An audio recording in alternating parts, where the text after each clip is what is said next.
conclusion, let me repeat. Although I realize this may cost me my position with the network, I am still 100% behind Everybody's Hour, the show I created. Sincerely yours. Mr. Brown, I may be talking out of turn, but how can the New York office hold you responsible just because one show hasn't done too well? Because I stuck my neck out. Everybody's Hour was my brainchild, Pat. In spite of their opinion, I guaranteed the network the show would be a success. I was sure it'd be a big hit. I can't understand how Everybody's Hour could miss. It was designed to appeal to everyone in the family. It had comedy, it had drama, music, puppets, a panel of guest experts. It even had a scene from an Italian movie. It had everything but the kitchen sink. That was our sponsor, Keller's Kitchen Sinks. Hi, Pat. Here are the tickets Mr. Brown ordered for this week's show. Thank you, Mickey. Say, Pat, there's a rumor going around the water cooler that Mr. Brown is in trouble over the low rating his show got. It isn't a rumor, it's a fact. Oh, I feel sorry for Mr. Brown. He's afraid he's going to lose his job. Did you hear what the rating was? -3. Lowest rating since the Crystal set. Yeah. Gee, there's 1 million people to every point. -3, that means that we owe the ratings 3 million people. Oh, please, Mickey, I feel bad enough without you going into the gory details. Tell me, Pat, how is Mr. Brown taking all this? Pretty low. He's ready to toss in the towel. Yeah. This is his farewell letter to the New York office. This here?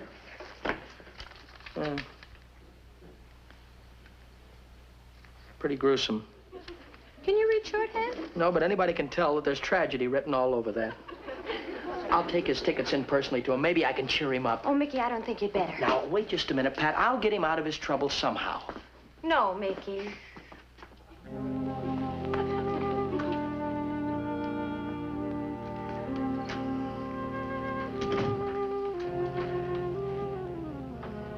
Oh, Mr. Brown, I brought in the tickets for your show here. Thank you. You're welcome, sir. Mulligan, we've had our differences, you and I. I must confess I've often anticipated our parting. But I never thought I'd be the one to go. Go? What do you mean, sir? They're thinking of canceling my show, Everybody's Hour. Well, look, Mr. Brown, you can't give up that easily. You told me yourself that it was the audience that decided whether a show was a hit or a failure. And I'll bet when the people find out that Everybody's Hour has been canceled out, they'll write in protest. Fan mail.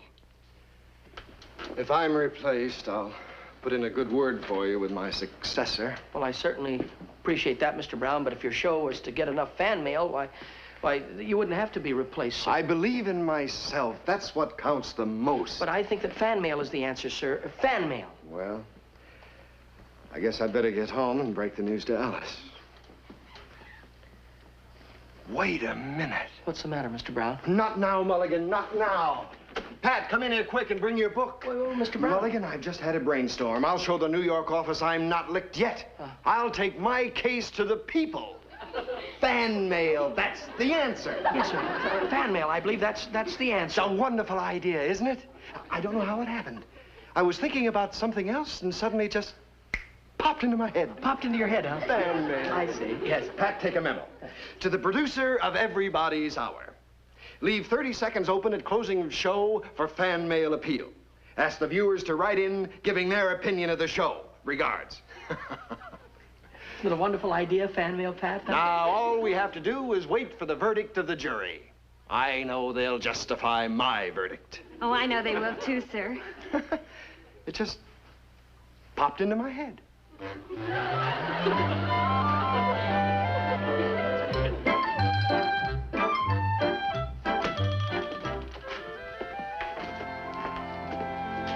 Mail came in, huh, Pat? A lot of people write in praising the show. See for yourself.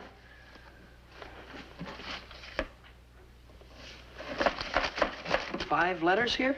Maybe there's one stuck to the side. Save yourself the time. There are only 5.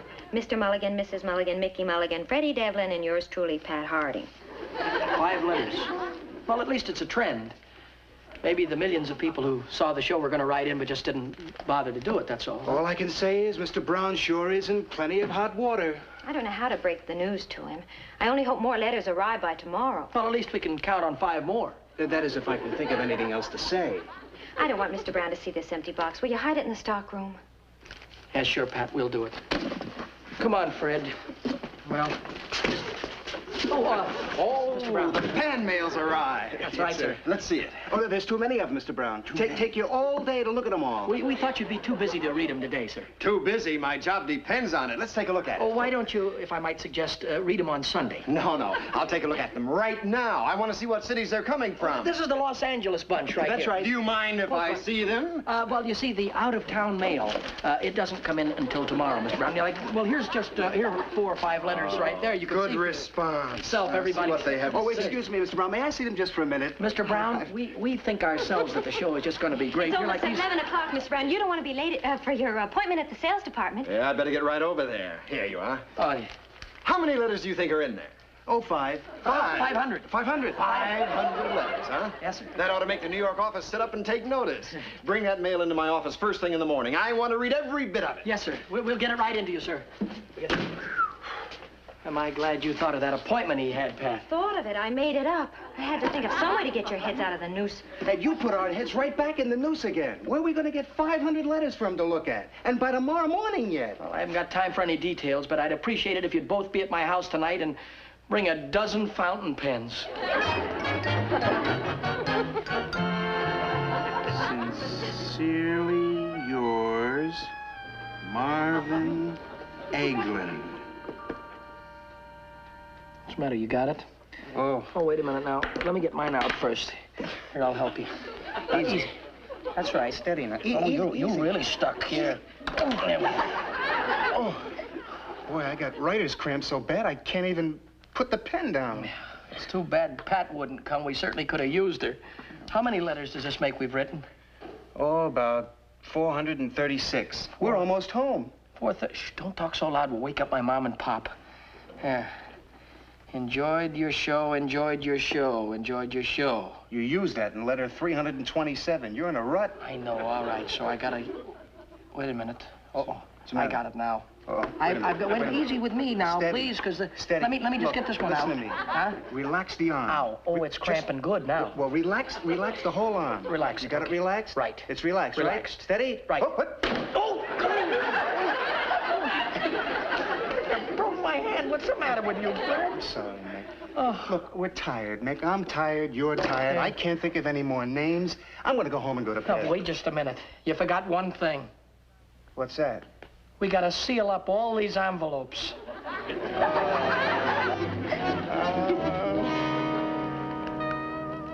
You know, Mick, if a guy could invent a flavor for these, he'd make $1 million. You're so right, he could. Yeah, What's the matter with you? I'm in real trouble. What? My tongue went dry. Me too. Same thing. Yeah, well, look, before you go get a drink, just remember one thing. What? We still gotta stick on the stamps. Look at that mail, Pat. Just look at it. There's the voice of the jury. Yes, sir, Mr. Brown. There are 500 of them there, just like you said. 500 letters, Mr. Brown, all praising the show. There's only one thing I can tell you about this handwriting here. It looks like it was written by a 5-year-old. Not necessarily, Mr. Brown. Maybe the writer had writer's cramp. Oh, Mr. Brown, take a look at this one. I don't see anything so special about this letter, except the stamps have been put on with adhesive tape strips. Why would anyone do a thing like that? Gentlemen, I want you to stick around. Here are a couple of these letters. Yes, sir. Dear International Broadcasting Company, you are my favorite broadcasting company. I think you're just peachy. I also think your show, Everybody's Hour, is real nervous. I hope it stays on the air forever with your wonderful broadcasting company. Sincerely, Harriet Hotchkiss. P.S. Would you please send me an autographed picture of your wonderful broadcasting company? Yeah, that sure is an exciting letter, Mr. Brown. How about that letter, Mr. Brown? Well, it takes all kinds. Gentlemen, I want you to remember one thing in case you ever reach the top in the business world. It's the Harriet Hotchkisses who decide whether a show is a success or a failure. Yes, sir, Mr. Brown. We'll remember that. Well, it's the Yes, sir. Harriet Hotchkisses. Yes, sir, Mr. Brown. Now that I've got the ammunition, I can hardly wait to show these to the sponsor when he shows up today. This is the voice of the people. There's the voice of the people. Don't you agree, Mr. Keller? Harriet Hotchkiss. She writes a very intelligent letter. You know, we depend on the Harriet Hotchkisses of this country to keep Keller's kitchen sinks in business. Would you like to read another letter, Mr. Keller? There are nearly 500 of them here. No, I've read 5 or 6 of them. They all seem to say about the same thing. There's just one thing that bothers me. What's that, sir? Well, you made an appeal for fan mail on the show only 2 days ago. I've never heard of such a big response in so short a time. Yes, it is unusual. But that's what's so encouraging. You realize this is only the first batch of letters to come in. This second batch should be double this size. Well, I don't know. You'll have to admit, Brown, that this kind of response doesn't jibe with the show's low rating. Oh, I checked on that rating, sir. That -3 was a misprint. Our actual rating is +8. Well, there was a mistake on the rating. There might be a mistake on other things. There's always the possibility that this fan mail has been, shall we say, created to make a favorable impression on me. Well, Mr. Keller, in that case, why don't you take a letter? Any letter. We'll contact the writer, and you can meet him in person, question him, ask them anything you want. Very well.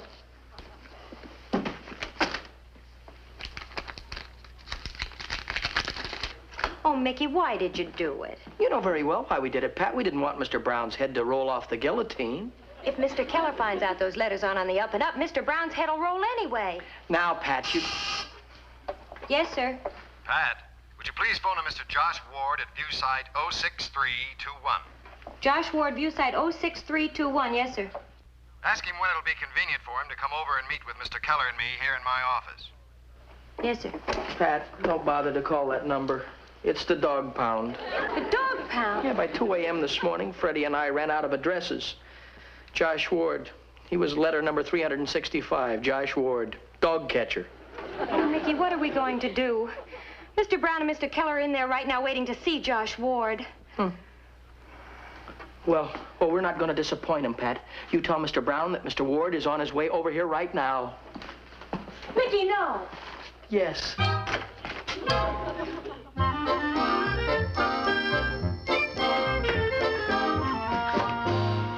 That was a wonderful lunch, Brown. A pleasure. Oh, Pat, did you get hold of Mr. Ward yet? Mr. Josh Ward is waiting in your office, sir. Ward's here? Of course he's here. Let's go talk to him, Mr. Keller. Oh, Mr. Brown. Not now, Pat. Please, Mr. Brown, I'd like to explain something. Later, Pat, later. Mr. Josh Ward? Correct. I'm Edward Keller of Keller's Kitchen Sinks. I am happy to make your acquaintance. It's a pleasure. What's going on here? Mr. Smith, I believe. Brown's the name. Brown. I'd like to speak to you outside. Just a moment, please. Mr. Brown, I was a little dubious about how authentic those fan letters were. But now that Mr. Ward has arrived on the scene, I want to apologize to you. I was only trying to help Mr. Brown. I'd still like to speak to you in private. Just a moment, please. I have some questions to ask Mr. Ward for the good of the show and for Keller's Kitchen Sinks. Oh, won't you have a seat? Thank you. And now then, Mr. Ward. Mr. Ward. Oh, I beg your pardon. I didn't know that you were talking to me. You see, I pronounce my name W-A-R-D. W-A-R-D. Ward. Ward. Yes, I am a diction teacher. Ward. Ward. That's right. Do you care to try, sir? Ward. Ward.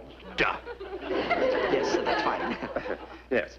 Now then, Mr. Ward. Ward. Ward. Ward. That's right. Did you mean everything you wrote in this wonderful letter praising the Everybody's Hour television show? Which one? You mean you wrote more than one? Oh, well, I was so enthusiastic about the show, I could hardly stop writing. Did you hear that, Brown? Here is an absolutely unbiased, honest opinion. Opinion. That is another word we must watch. Opinion. Yan. You see, the opin is in front and comes back to yan. Opinion. Opin front, yan. Opinion. That's right. Yes. This just isn't an ordinary comment. This is a teacher's opinion. Opinion, yan. Yan. That's right. I want to know more about you, Mr. Ward. I don't feel as though I should talk too much about myself, for fear that I give you the wrong impression. Mr. Keller, please. I think we've detained Mr. Ward long enough. Come along with me, sir. Please, Mr. Brown. What Mr. Ward says here now may well determine the future of everybody's hour. Now tell me, Mr. Ward. What impressed you most about Everybody's Hour? Well, I liked the entire show, particularly the commercials. You did? Yes, however, I do have a few criticisms. Yes, I would like to hear a little more diction. For instance, I would like you to call the show Keller's Kitchen Sink Program. Keller's Kitchen Sink. Keller's Kitchen Sinks. That's right. That's tricky. Yes. You're absolutely right. Mr. Brown, make a note of that. Oh, Mr. Ward. Ward. I wonder if you could see your way clear to stay a few more minutes till Mr. Connor gets here. Mr. Connor? Yes. You see, just before we went to lunch, I took the liberty of having your secretary call Francis Connor. His letter was just chock full of constructive criticism. I think it would be advantageous to us to talk to both of these men at once. Mr. Ward, did you by any chance write this letter too? No, Freddie wrote that. I mean, that was written by someone else. Mr. Keller, do we have to see Mr. Connor? Yes, and I'm surprised he isn't here by now. He only lives a couple of miles away. Oh, you say that Mr. Connor is coming to the office? Yes. Oh, well, then I think that I should leave and come back as Mr. Connor. I mean, before I should come back after Mr. Connor has been here. Yes, Pat? There's a Mr. Connor to see you. Send him in. Wait a minute, how can that be? I haven't left yet. Hiya, fellas. Mr. Connor? That's right, Mac. Francis X. Connor, ex-light heavyweight champion of the islands. Mr. Connor? It's Mr. Brown? How are you, Charlie? How are you? And Mr. Ward. Yes, I'm Mr. Ward, the addiction teacher. Oh, addiction teacher. Well, how about that? I'm an ex-prize fighter myself, but you'd never know it to look at me, right? That's because I quit in the nick of time. I didn't want to spoil my looks. And I'm Mr. Keller, head of Keller's Kitchen Sinks. Keller's Kitchen Sinks, how about that? I got one in every room. Even got one in my dressing room. On the islands. Did you hear that, Brown? A Keller's Kitchen Sink in every room. And one on the islands. Well, it's too bad that you have to be going, Mr. Connor.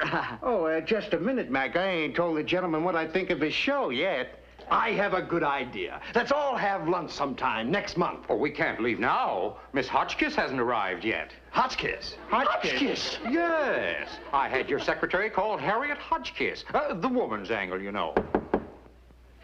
That must be her now. Come in, Miss Hotchkiss. Mr. Keller, Yes? I thought you'd like to know Miss Hotchkiss can't make it. Oh, that's too bad. I did so want to get the woman's angle. Yes, that is too bad. No, that won't work. Let's face it, there's no way out. How do I get into jams like this? Pardon me, can I get a word in here, pal? Worrying isn't going to help. Let me give you something pleasant to think about.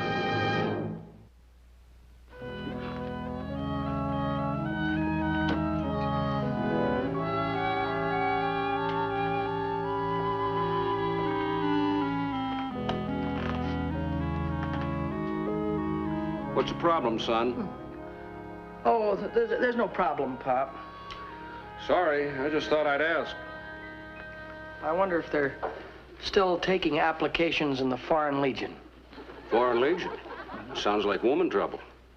Or better yet, I'll go to Arabia and drill for oil wells. Oil wells? That sounds like money trouble. Or I could get on a tramp steamer and go to Borneo. Now you got me. I can't think of any trouble that sounds like.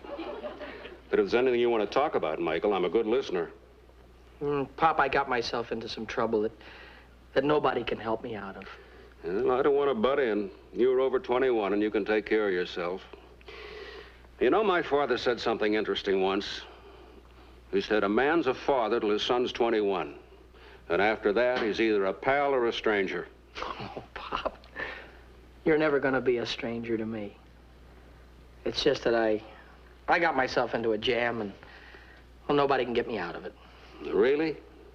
Would you believe it? I've been in a lot of jams myself. And a funny thing, I always get out of them the same way. Well, how? By taking the simplest and hardest way out. By telling the truth. The truth? Oh, that's easy for you to say, Pop, but you don't know what the truth means in this particular incident. Freddie and me, we tried to help Mr. Brown out and write a lot of letters to help his show. And we signed fictitious names, and then we had to masquerade as somebody we weren't, and we... The truth. Of course, it's so simple. I'll tell him the truth.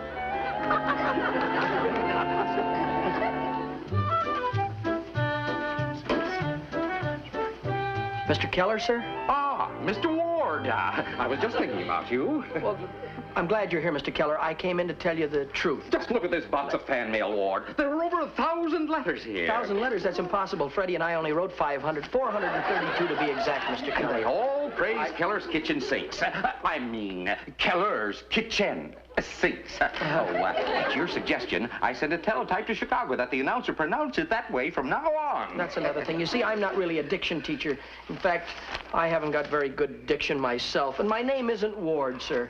Oh, I understand.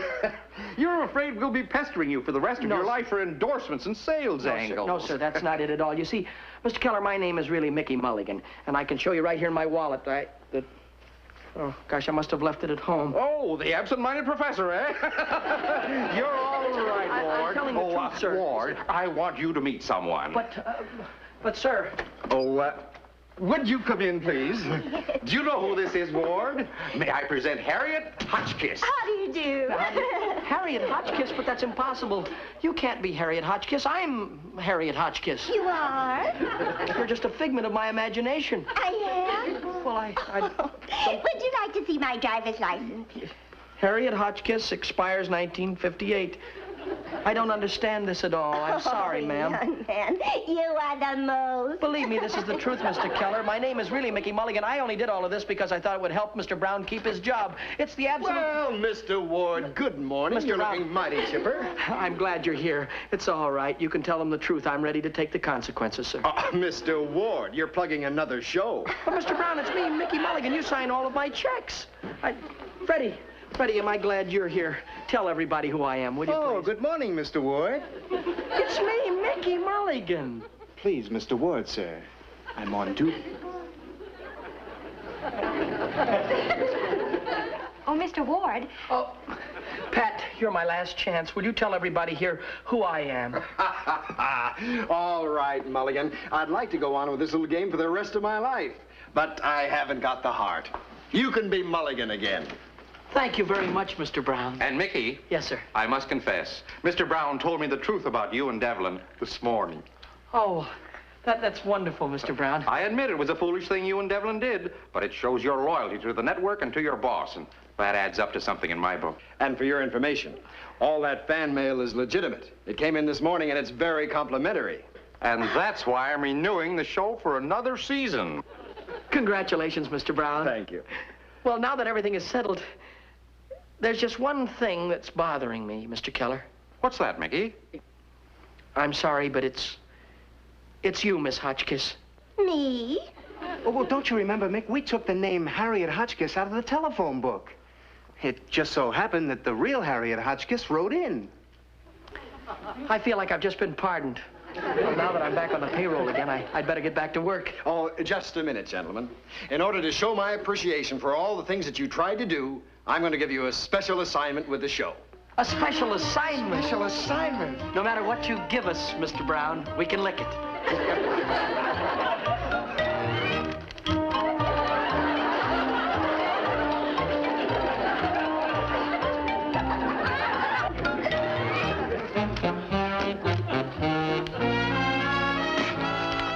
We can lick it.